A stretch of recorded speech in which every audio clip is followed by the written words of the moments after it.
আচ্ছা, আপনি কত বছর বাঁচবেন? ৬০ বছর? কি কম হয়ে গেল?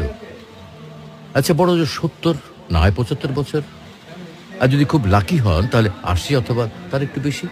টিক টিক করে কিন্তু সেকেন্ড সময় চলে যাচ্ছে, আর টুক করে হাতে জমে থাকা সব ভিডিওটা সেকেন্ড ভালো লাগলে শেষ হয়ে যাবে অবশ্যই একদিন। শেয়ার করে দিবেন।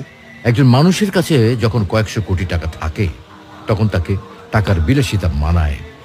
যার কাছে কয়েকশো টাকা আছে, তাকে কিন্তু টাকার বিলাসিতা মানায় না।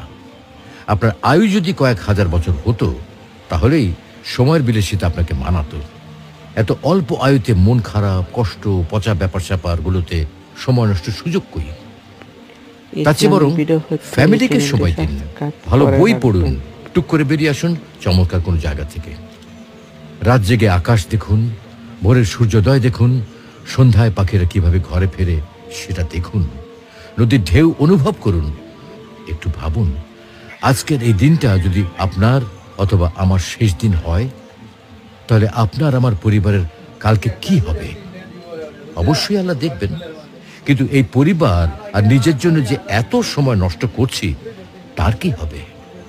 তো আসুন, আমরা নিজ ধর্ম পালনের মাধ্যমে সৃষ্টিকর্তাকে রাজি ও খুশি করি। হয়তোবা আজকের দিনটাতে সফল না হলেও পরকালীন জীবন সফল